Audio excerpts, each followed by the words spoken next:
ಗೆಳೆಯರೆ, ಒಂದು ಸಲ ಕಲ್ಪನೆ ಮಾಡಿ, ರಾತ್ರಿ ಮನೆಯ ಮೇಲ್ಛಾವಣಿಯಲ್ಲಿ ನಿಂತು ಆಕಾಶವನ್ನು ನೋಡ್ತಾ ಇದ್ದೀರಾ? ಇದ್ದಕ್ಕಿದ್ದ ಹಾಗೆ ಚಂದ್ರ ಕೆಂಪು ಬಣ್ಣಕ್ಕೆ ತಿರುಗುತ್ತಾ.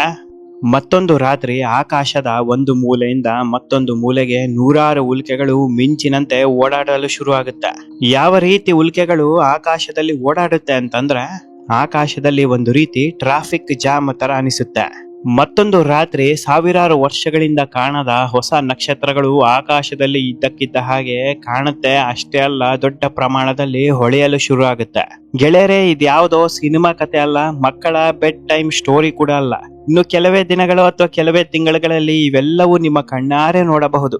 ಬೇರೆಲ್ಲ ವರ್ಷಗಳಂತೆ 2026ನೇ ಇಸ್ವಿ ಸಾಧಾರಣ ವರ್ಷ ಅಲ್ಲವೇ ಅಲ್ಲ. ಹಿಂದಿನ ವರ್ಷಗಳು ಒಂದು ಲೆಕ್ಕ ಆದ್ರೆ 2026 ಹೊಸ ಲೆಕ್ಕವನ್ನು ತೋರಿಸುತ್ತಾ ಇದೆ. 2026ರಲ್ಲಿ ನಡೆಯುವ ಖಗೋಳ ಘಟನೆಗಳನ್ನು ಮತ್ತೆ ನೋಡಬೇಕು ಅಂತಂದ್ರೆ ಬರೋಬ್ಬರಿ 2000 ವರ್ಷಗಳ ತನಕ ಕಾಯಬೇಕಂತೆ.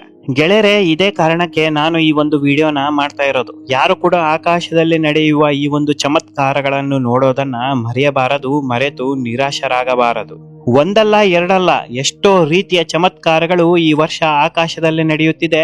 ಎಲ್ಲಾ ರೀತಿಯ ಚಮತ್ಕಾರಗಳು ಈ ವಿಡಿಯೋದಲ್ಲಿ ತೋರಿಸುತ್ತೇನೆ.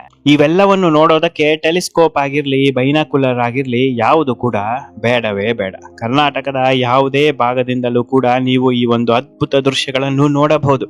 ಹಾಗಾದರೆ 2026ರಲ್ಲಿ ಆಕಾಶದಲ್ಲಿ ಕಾಣಲಿರುವ ಈ 5 ಅದ್ಭುತ ಘಟನೆಗಳು ಯಾವುದು? ಇದು ಎಲ್ಲಿ ನಡೆಯುತ್ತೆ ಮತ್ತು ಇವುಗಳನ್ನು ಹೇಗೆ ನೋಡಬೇಕು? ಹಾಗಾದ್ರೆ ಬನ್ನಿ, ನನ್ನ ಜೊತೆ ನೇರವಾಗಿ ಆಕಾಶಕ್ಕೆ ಹೋಗೋಣ, ಎಲ್ಲ ಮಾಹಿತಿಯನ್ನು ತಿಳಿಯೋಣ. ಗೆಳೆಯರೆ, ಆಕಾಶದಲ್ಲಿ ನಡೆಯಲಿರುವ ಅತ್ಯಂತ ಅದ್ಭುತ ಘಟನೆಗಳಲ್ಲಿ ಮೊದಲನೆಯದು ರಕ್ತಚಂದ್ರ. ಸಾಮಾನ್ಯವಾಗಿ ನಾವು ಆಕಾಶದಲ್ಲಿ ಹೊಳೆಯುವ ಬಿಳಿ ಚಂದ್ರನನ್ನು ನೋಡ್ತೇವೆ.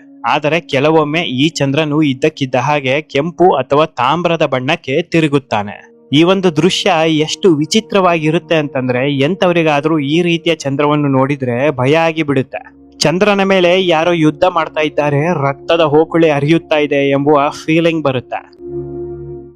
ಪ್ರಾಚೀನ ಕಾಲದಲ್ಲಿ ಜನರು ಕೆಂಪು ಚಂದ್ರ ಕಂಡ ತಕ್ಷಣ ಇದು ದೇವರ ಎಚ್ಚರಿಕೆ, ಯುದ್ಧದ ಸೂಚನೆ ಇರಬಹುದು ಅಂತ ಭಾವಿಸುತ್ತಾ ಇದ್ರು. ಗೆಳೆಯರೆ, ನೀವು ನಂಬಿದ್ರೆ ನಂಬಿ, ಬಿಟ್ಟರೆ ಬಿಡಿ. ಯಾವ ಕಾಲಗಳಲ್ಲಿ ಕೆಂಪು ಚಂದ್ರ ಕಾಣುತ್ತೋ ಇಡೀ ಸಾಮ್ರಾಜ್ಯಗಳು ಮುಳುಗಿ ಹೋಗಿದೆ, ದೇಶಗಳು ಮಾಯವಾಗಿದೆ. ಅಷ್ಟೇ ಅಲ್ಲ, ದೊಡ್ಡ ದೊಡ್ಡ ಯುದ್ಧಗಳು ಸಂಭವಿಸಿದೆ. ಇದೇ ಕಾರಣಕ್ಕೆ ಕೆಂಪು ಚಂದ್ರ ಅಂದ್ರೆ ಎಂತವರಿಗಾದ್ರೂ ಭಯ ಆಗುತ್ತೆ. ಸೈನ್ಸ್ ಮೂಲಕ ನೋಡೋದಾದ್ರೆ ಚಂದ್ರನಿಗೆ ತನ್ನದೇ ಆದ ಬೆಳಕು ಇಲ್ಲ. ನಾವು ನೋಡುವ ಚಂದ್ರನ ಬೆಳಕು ವಾಸ್ತವವಾಗಿ ಸೂರ್ಯನ ಬೆಳಕಿನ ಪ್ರತಿಫಲನ, ಅಂದರೆ ರಿಫ್ಲೆಕ್ಷನ್. ಚಂದ್ರ, ಭೂಮಿ ಮತ್ತು ಸೂರ್ಯ ಒಂದೇ ಸರಳ ರೇಖೆಯಲ್ಲಿ ಬಂದಾಗ ಭೂಮಿಯ ನೆರಳು ಚಂದ್ರನ ಮೇಲೆ ಬೀಳುತ್ತದೆ. ಇದನ್ನೇ ಚಂದ್ರಗ್ರಹಣ ಎಂದು ಕರೆಯಲಾಗುತ್ತೆ.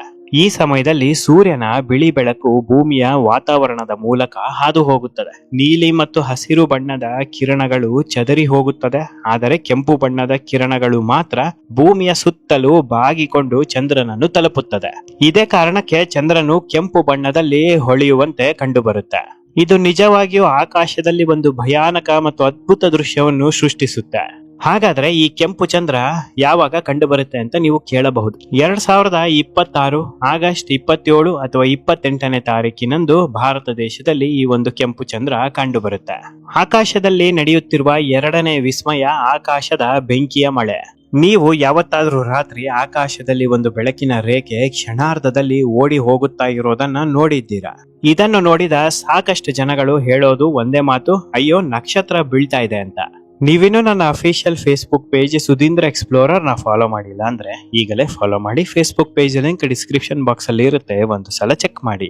ಆದರೆ ಇದು ನಕ್ಷತ್ರ ಅಲ್ಲ, ವಾಸ್ತವವಾಗಿ ಇದು ಬಾಹ್ಯಾಕಾಶದಲ್ಲಿ ಲಕ್ಷಾಂತರ ಕಿಲೋಮೀಟರ್ ವೇಗವಾಗಿ ಸಂಚರಿಸುತ್ತಿರುವ ಸಣ್ಣ ಕಲ್ಲಿನ ತುಂಡು ಅಥವಾ ಧೂಳಿನ ಕಣಗಳು. ಈ ಕಣಗಳು ಭೂಮಿಯ ವಾತಾವರಣವನ್ನು ಪ್ರವೇಶಿಸಿದಾಗ ಗಾಳಿಯೊಂದಿಗೆ ಉಂಟಾಗುವ ಘರ್ಷಣೆಯಿಂದ ಸಾವಿರಾರು ಡಿಗ್ರಿ ಉಷ್ಣತೆ ಉತ್ಪಾದಿಸುತ್ತದೆ. ಈ ಒಂದು ಪರಿಣಾಮ ಅವುಗಳು ಉರಿಯಲು ಪ್ರಾರಂಭಿಸುತ್ತದೆ. ಈ ವರ್ಷ ಆಕಾಶದಲ್ಲಿ ಕಾಣುವ ಈ ಪ್ರಕಾಶಮಾನವಾದ ಬೆಳಕಿನ ರೇಖೆಯನ್ನು ಉಲ್ಕೆ ಅಂತ ಕರೀತಾರೆ. ಕನ್ನಡದಲ್ಲಿ ಉಲ್ಕೆ, ಇಂಗ್ಲಿಷಲ್ಲಿ ಮೀಟಿಯಾರ್. ಕೆಲವು ಉಲ್ಕೆಗಳು ಕೇವಲ ಮರಳಿನ ಕಣಗಳಷ್ಟು ಚಿಕ್ಕದಾಗಿರುತ್ತೆ, ಆದರೂ ಅವು ಆಕಾಶದಲ್ಲಿ ಪ್ರಕಾಶಮಾನವಾಗಿ ಹೊಳೆಯುತ್ತದೆ. ಈ ಉಲ್ಕೆಗಳನ್ನು ಬರೀ ಕಣ್ಣಲ್ಲಿ ಆಗಸ್ಟ್ 12 ಅಥವಾ 13ರ ರಾತ್ರಿ ನೋಡಬಹುದು. ಈ ಉಲ್ಕೆಗಳು ಯಾವಾಗಲೂ ಬೀಳ್ತಾನೆ ಇರುತ್ತೆ. ಇದ್ರಲ್ಲಿ ಏನಿದೆ ವಿಶೇಷತೆ ಅಂತ ಯೋಚನೆ ಮಾಡ್ತಾ ಇದ್ದೀರಾ? 101% ವಿಶೇಷತೆ ಇದೆ. ಯಾವಾಗಲೂ 1 ಅಥವಾ 2 ಉಲ್ಕೆಗಳನ್ನು ನೋಡ್ತಾ ಇದ್ರಿ, ಆದರೆ ಯಾವತ್ತಾದ್ರೂ ಲಕ್ಷ ಲಕ್ಷ ಉಲ್ಕೆಗಳು ಬೀಳೋದನ್ನ ನೀವು ನೋಡಿದ್ದೀರಾ? ಎಸ್, ಹೌದು. ಈ ಬಾರಿ ಈ ಒಂದು ಚಮತ್ಕಾರ ನಡೆಯುತ್ತಾ ಇದೆ. ಇಷ್ಟು ದಿನ ಕೇವಲ ಉಲ್ಕೆ ನೋಡ್ತಾ ಇದ್ರಿ, ಆದ್ರೆ ಈ ಬಾರಿ ಉಲ್ಕೆ ಮಳೆನೆ ನೀವು ನೋಡ್ತೀರಾ.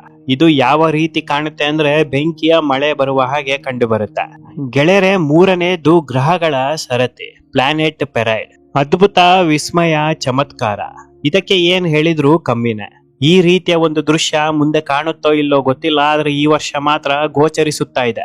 ರಾತ್ರಿ ನೀವು ಆಕಾಶದ ಕಡೆ ನೋಡುತ್ತಿದ್ದೀರಿ, ಆಗ ಒಂದೇ ಸಮಯದಲ್ಲಿ ಶುಕ್ರ, ಮಂಗಳ, ಗುರು ಮತ್ತು ಶನಿ ಗ್ರಹಗಳು ಆಕಾಶದಲ್ಲಿ ಪ್ರಕಾಶಮಾನವಾಗಿ ಕಾಣಿಸುತ್ತವೆ. ಒಂದೇ ಸಮಯದಲ್ಲಿ ಹಲವಾರು ಗ್ರಹಗಳು ಒಟ್ಟಿಗೆ ಕಾಣಿಸುವುದು ಅತ್ಯಂತ ವಿಶೇಷವಾದ ಸಂಗತಿ. ಈ ರೀತಿ ಸಾಲಲ್ಲಿ ನಿಂತಿರುವ ಗ್ರಹಗಳನ್ನು ನೋಡೋದ್ರಿಂದ ಅದೃಷ್ಟ ಹುಡುಕಿಕೊಂಡು ಮನೆ ಬಾಗಿಲಿಗೆ ಬರುತ್ತೆ ಅಂತ ಹೇಳ್ತಾರೆ. ಇದಕ್ಕೆ ಪ್ಲಾನೆಟ್ ಪರೇಡ್ ಅಂತ ಕರೀತಾರೆ. ಸಾಕಷ್ಟು ಜನ ಏನ್ ಹೇಳ್ತಾರೆ, ಗ್ರಹಗಳು ಬಾಹ್ಯಾಕಾಶದಲ್ಲಿ ಒಂದೇ ಸಾಲಿನಲ್ಲೇ ನಿಂತಿರುತ್ತೆ, ಅದರಲ್ಲಿ ಏನಿದೆ ವಿಶೇಷತೆ ಅಂತ. ಆದರೆ ಇದು ಖಂಡಿತವಾಗಿಯೂ ಸತ್ಯವಲ್ಲ. ಸೂರ್ಯನ ಸುತ್ತ ಪ್ರತಿ ಗ್ರಹವು ತನ್ನದೇ ಆದ ಕಕ್ಷೆಯಲ್ಲಿ ಸುತ್ತುತ್ತಾ ಇರುತ್ತೆ. ಆದರೆ ಕೆಲವೊಮ್ಮೆ ಭೂಮಿಯಿಂದ ನೋಡಿದಾಗ ಹಲವಾರು ಗ್ರಹಗಳು ಆಕಾಶದ ಒಂದೇ ಭಾಗದಲ್ಲಿ ಅಥವಾ ಒಂದೇ ರೇಖೆಯ ಉದ್ದಕ್ಕೂ ಕಾಣಿಸುತ್ತದೆ. ಇದರಿಂದ ಹೇಗಾಗುತ್ತೆ, ಅವುಗಳು ಸರತಿಯಲ್ಲಿ ನಿಂತಿರುವಂತೆ ತೋರುತ್ತದೆ. ಈ ದೃಶ್ಯವನ್ನೇ ಪ್ಲಾನೆಟ್ ಪರೇಡ್ ಅಂತ ಕರೀತಾರೆ. ಮಾನವನಿಗೆ ಇದೊಂದು ಕೊನೆಯ ಪ್ಲಾನೆಟ್ ಪರೇಡ್ ಆಗಲಿದೆ ಅಂತ ಹೇಳಲಾಗ್ತಾ ಇದೆ. ಮುಂದಿನ ಪ್ಲಾನೆಟ್ ಪರೇಡ್ ಸುಮಾರು 4000 ವರ್ಷಗಳಾದ ಮೇಲೆ ಕಂಡು ಬರುತ್ತಂತೆ. 4000 ವರ್ಷಗಳಾದ ಮೇಲೆ ಮಾನವ ಜನಾಂಗನೇ ಇರೋದಿಲ್ಲ. ಶುಕ್ರ ಗ್ರಹ, ಮಂಗಳ ಗ್ರಹ, ಗುರು ಗ್ರಹ, ಶನಿ ಗ್ರಹ ಮತ್ತು ಬುಧ ಗ್ರಹ ಒಂದೇ ಸಾಲಿನಲ್ಲಿ ನಿಂತಿರೋದು ಗೋಚರವಾಗುತ್ತೆ. ಪ್ಲಾನೆಟ್ ಪರೇಡ್ ನೋಡಬೇಕು ಅಂತಂದ್ರೆ ಇದೇ ತಿಂಗಳು ಜೂನ್ 12ರಿಂದ ಜೂನ್ 15ರವರೆಗೆ ಆಕಾಶವನ್ನ ನೋಡೋದನ್ನ ಮರೆಯಬೇಡಿ. 4ನೇ ವಿಸ್ಮಯ, ಸೂರ್ಯನ ಬಿರುಗಾಳಿ. ಈ ಒಂದು ಸೂರ್ಯ ಕೇವಲ ಬೆಳಕು ಮತ್ತು ಶಾಖವನ್ನು ನೀಡುವ ಒಂದು ಸಾಮಾನ್ಯ ನಕ್ಷತ್ರವಲ್ಲ. ವಾಸ್ತವವಾಗಿ ಅದು ನಿರಂತರವಾಗಿ ಕುದಿಯುತ್ತಾ ಇರುವ ಒಂದು ದೈತ್ಯ ಅಗ್ನಿಗೋಳ. ಸೂರ್ಯನ ಒಳಗಡೆ ಪ್ರತಿ ಸೆಕೆಂಡಿಗೆ ಕೋಟ್ಯಾಂತರ ಹೈಡ್ರೋಜನ್ನ ಅಣುಗಳು ಒಂದಕ್ಕೊಂದು ಬೆರೆತು ಅಪಾರ ಶಕ್ತಿಯನ್ನು ಉತ್ಪಾದಿಸುತ್ತದೆ. ಆದರೆ ಕೆಲವೊಮ್ಮೆ ಸೂರ್ಯನ ಮೇಲ್ಮೈಯಲ್ಲಿ ನಡೆಯುವ ಘಟನೆಗಳು ಇಡೀ ಭೂಮಿಯ ಮೇಲೆ ಪರಿಣಾಮ ಬೀರುವಷ್ಟು ಶಕ್ತಿಶಾಲಿಯಾಗಿರುತ್ತೆ. ಇದನ್ನು ವಿಜ್ಞಾನದಲ್ಲಿ ಸೌರ ಬಿರುಗಾಳಿ ಅಂತ ಕರೆಯಲಾಗುತ್ತೆ, ಅಂದರೆ ಸೋಲಾರ್ ಸ್ಟ್ರೋಮ್. ಸಾಧಾರಣ ಬಿರುಗಾಳಿ ಅಲ್ಲ, ಸೂರ್ಯನ ಬಿರುಗಾಳಿ. ಸೂರ್ಯನ ಮೇಲ್ಮೈಯಲ್ಲಿ ಕೆಲವೊಮ್ಮೆ ಭಾರಿ ಕಾಂತೀಯ ಕ್ಷೇತ್ರಗಳು ಒಂದಕ್ಕೊಂದು ಡಿಕ್ಕಿ ಹೊಡೆಯುತ್ತೆ, ಅಂದರೆ ಮ್ಯಾಗ್ನೆಟಿಕ್ ಫೀಲ್ಡ್ಗಳು ಡಿಕ್ಕಿ ಹೊಡೆಯುತ್ತೆ. ಈ ಸಮಯದಲ್ಲಿ ಭೀಕರ ಪ್ರಮಾಣದ ಶಕ್ತಿ ಬಿಡುಗಡೆಯಾಗುತ್ತದೆ. ಈ ಸ್ಫೋಟಗಳನ್ನು ಸೋಲಾರ್ ಫ್ಲೇರ್ ಎಂದು ಕರೆಯಲಾಗುತ್ತೆ. ಈ ಸಮಯದಲ್ಲಿ ಸೂರ್ಯನಿಂದ ಅಪಾರ ಪ್ರಮಾಣದ ಬಿಸಿ ಅನಿಲ ಮತ್ತು ಶಕ್ತಿಯುತ ಕಣಗಳು ಬಾಹ್ಯಾಕಾಶಕ್ಕೆ ಎಸೆಯಲ್ಪಡುತ್ತೆ. ಇವುಗಳು ಅತಿ ವೇಗವಾಗಿ ಭೂಮಿಯ ಕಡೆಗೆ ಪ್ರಯಾಣಿಸುತ್ತವೆ. ಸುಮಾರು 3 ದಿನಗಳ ನಂತರ ಇವುಗಳು ಭೂಮಿಯ ಸುತ್ತಲಿನ ವಾತಾವರಣಗಳನ್ನು ತಲುಪುತ್ತವೆ. ಈ ಒಂದು ಘಟನೆನ ಸೌರ ಬಿರುಗಾಳಿ ಅಂತ ಕರೀತಾರೆ. ಭೂಮಿಯ ಸುತ್ತ ಒಂದು ಕಾಣದ ರಕ್ಷಣಾ ಕವಚವಿದೆ. ಇದು ಸೂರ್ಯನಿಂದ ಬರುವ ಅಪಾಯಕಾರಿ ಕಣಗಳನ್ನು ತಡೆಯುತ್ತದೆ. ಆದರೆ ಸೌರ ಬಿರುಗಾಳಿ ತುಂಬಾ ಶಕ್ತಿಶಾಲಿ ಆಗಿರೋದ್ರಿಂದ GPS ವ್ಯವಸ್ಥೆಗಳಲ್ಲಿ ತೊಂದರೆ ಉಂಟಾಗಬಹುದು. ಮೊಬೈಲ್ ಮತ್ತು ರೇಡಿಯೋ ಸಂಪರ್ಕದಲ್ಲಿ ಸಮಸ್ಯೆ ಕಾಣಬಹುದು. ಉಪಗ್ರಹಗಳ ಕಾರ್ಯಾಚರಣೆ ಮೇಲೆ ಪರಿಣಾಮ ಬೀರಬಹುದು. ಕೆಲವು ದೇಶಗಳಲ್ಲಿ ವಿದ್ಯುತ್ ಸರಬರಾಜಿಗೂ ಅಡಚಣೆ ಉಂಟಾಗಬಹುದು. ಈ ಸೌರ ಬಿರುಗಾಳಿಯನ್ನು ನಾವು ಕಣ್ಣಾರೆ ನೋಡಬಹುದಾ ಅಂತ ನೀವು ಕೇಳಬಹುದು. 101% ನೋಡಬಹುದು. ಸೂರ್ಯನಿಂದ ಬರುವ ಕಣಗಳು ಭೂಮಿಯ ವಾತಾವರಣಕ್ಕೆ ತಾಗಿದಾಗ ಆಕಾಶದಲ್ಲಿ ಹಸಿರು, ಗುಲಾಬಿ ಮತ್ತು ನೇರಳೆ ಬಣ್ಣದ ಬೆಳಕುಗಳು ಕಾಣಿಸುತ್ತದೆ. ಗೆಳೆಯರೆ, ಇದನ್ನು ಅರೋರಾ ಎಂದು ಕರೆಯುತ್ತಾರೆ. ಈ ರೀತಿಯ ಚಿತ್ರಗಳು ನೀವು ಸಾಕಷ್ಟು ಸಿನಿಮಾಗಳಲ್ಲಿ ನೋಡಿರ್ತೀರಾ.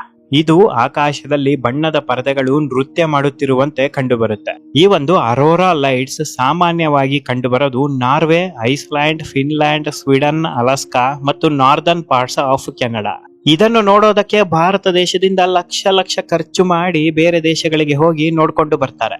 2026ನೇ ಇಸ್ವಿಯಲ್ಲಿ ಭಾರತ ದೇಶದಲ್ಲೇ ಈ ಒಂದು ಅರೋರಾ ಕಂಡು ಬರ್ತಾ ಇದೆ. ಇದೇ ವರ್ಷ ಸೆಪ್ಟೆಂಬರ್, ಅಕ್ಟೋಬರ್ ತಿಂಗಳಲ್ಲಿ ಇದು ಭಾರತ ದೇಶದಲ್ಲೂ ಕಂಡು ಬರುತ್ತೆ ಅಂತ ಹೇಳ್ತಾ ಇದ್ದಾರೆ. ಮಿಸ್ ಮಾಡ್ಕೋಬೇಡಿ ಗೆಳೆಯರೆ. 5ನೇ ವಿಸ್ಮಯ, ಅಂತಾರಾಷ್ಟ್ರೀಯ ಬಾಹ್ಯಾಕಾಶ ನಿಲ್ದಾಣ ISS. ಅಂತಾರಾಷ್ಟ್ರೀಯ ಬಾಹ್ಯಾಕಾಶದ ನಿಲ್ದಾಣಕ್ಕೂ ಆಕಾಶ ನೋಡೋದಕ್ಕೂ ಏನು ಸಂಬಂಧ, ಇದು ಏನು ವಿಸ್ಮಯ ಅಂತ ನೀವು ಕೇಳಬಹುದು. ಗೆಳೆಯರೆ, ರಾತ್ರಿ ಆಕಾಶದಲ್ಲಿ ಪ್ರಕಾಶಮಾನವಾದ ನಕ್ಷತ್ರದಂತೆ ಕಾಣುವ ವಸ್ತು ನಿಧಾನವಾಗಿ ಚಲಿಸುತ್ತಾ ಇರೋದನ್ನ ನೋಡಿದ್ದೀರಾ? ಆಕಾಶದಲ್ಲಿ ರಾತ್ರಿ ನಕ್ಷತ್ರದಂತೆ ಕಾಣುವ ಒಂದು ಬೆಳಕು ಬ್ಲಿಂಕ್ ಆಗುತ್ತಾ ಹೋಗುತ್ತೆ. ಅದು ಏರೋಪ್ಲೇನ್, ಅಂದರೆ ವಿಮಾನ. ಆದರೆ ಸಾಕಷ್ಟು ಬಾರಿ ಒಂದು ಬೆಳಕು ಬ್ಲಿಂಕ್ ಆಗದ ಹಾಗೆ ಮುಂದಕ್ಕೆ ಸಾಗ್ತಾ ಇರುತ್ತೆ. ಹಾಗಾದ್ರೆ ಇದು ಏನು? ಬ್ಲಿಂಕ್ ಆಗದೆ ಹಾಗೆ ಮುಂದಕ್ಕೆ ಹೋಗೋದನ್ನು ನೋಡಿ ಸಾಕಷ್ಟು ಜನ ಕನ್ಫ್ಯೂಸ್ ಮಾಡ್ಕೊಂತಾರೆ. ಇದು UFO ಇರಬಹುದು, ಇಲ್ಲಾಂದ್ರೆ ವಿಚಿತ್ರವಾದ ವಸ್ತು ಅಂತ ಭಾವಿಸುತ್ತಾರೆ. UFO ಅಂದ್ರೆ ಅನ್ಐಡೆಂಟಿಫೈಡ್ ಫ್ಲೈಯಿಂಗ್ ಆಬ್ಜೆಕ್ಟ್. ಸಿಂಪಲ್ ಆಗಿ ಹೇಳ್ಬೇಕಂದ್ರೆ ಅನ್ಯ ಜೀವಿ ಗ್ರಹಗಳ ವಾಹನ. ಬ್ಲಿಂಕ್ ಆಗದೆ ಹಾಗೆ ಮುಂದಕ್ಕೆ ಸಾಗೋದು ಬೇರೆ ಯಾವುದೂ ಅಲ್ಲ, ಇದೇ ಅಂತಾರಾಷ್ಟ್ರೀಯ ಬಾಹ್ಯಾಕಾಶ ನಿಲ್ದಾಣ, ಅಂದರೆ ಇಂಟರ್ನ್ಯಾಷನಲ್ ಸ್ಪೇಸ್ ಸ್ಟೇಷನ್ ISS. ಇದು ಯಾವಾಗಲೂ ಆಕಾಶದಲ್ಲಿ ನಕ್ಷತ್ರದಂತೆ ಸಣ್ಣದಾಗಿ ಮುಂದಕ್ಕೆ ಸಾಗ್ತಾ ಇರೋದು ಕಂಡು ಬರುತ್ತೆ. ಈ ಬಾರಿ ಈ ಒಂದು ಬಾಹ್ಯಾಕಾಶದ ಸ್ಪೇಸ್ ಸ್ಟೇಷನ್ ಹತ್ತಿರದಲ್ಲೇ ಮುಂದಕ್ಕೆ ಸಾಗ್ತಾ ಇದೆ, ಹಾಗಾಗಿ ಬರೀ ಕಣ್ಣಲ್ಲೇ ಕಾಣುತ್ತೆ.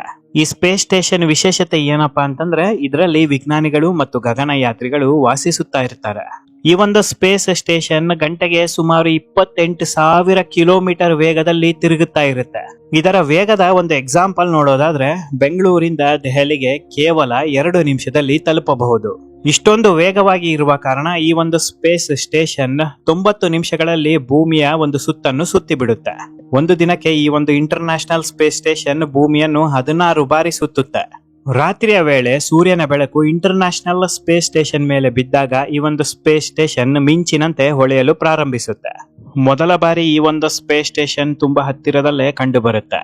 ಹಾಗಾಗಿ ಯಾರು ಕೂಡ ಈ ಒಂದು ಸ್ಪೇಸ್ ಸ್ಟೇಷನ್ ಅನ್ನು ನೋಡೋದನ್ನ ಮರೆಯಬೇಡಿ. ಸೆಪ್ಟೆಂಬರ್ 3 ಅಥವಾ 4ನೇ ವಾರದಂದು ಈ ಒಂದು ಸ್ಪೇಸ್ ಸ್ಟೇಷನ್ ಆಕಾಶದಲ್ಲಿ ಕಂಡು ಬರುತ್ತೆ.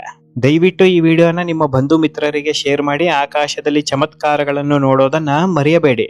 ನೀವಿನ್ನು ನನ್ನ official Facebook page Sudhindra explorer ನ ಫಾಲೋ ಮಾಡಿಲ್ಲ ಅಂದ್ರೆ ಈಗಲೇ ಫಾಲೋ ಮಾಡಿ. Facebook page link description box ಅಲ್ಲಿ ಇರುತ್ತೆ, ಒಂದು ಸಲ ಚೆಕ್ ಮಾಡಿ. ನಿಮ್ಮ ಅಮೂಲ್ಯವಾದ ಸಮಯವನ್ನು ಖರ್ಚು ಮಾಡಿ ವಿಡಿಯೋ ನೋಡಿದ್ದಕ್ಕಾಗಿ ನನ್ನ ಹೃದಯಪೂರ್ವಕ ಧನ್ಯವಾದಗಳು.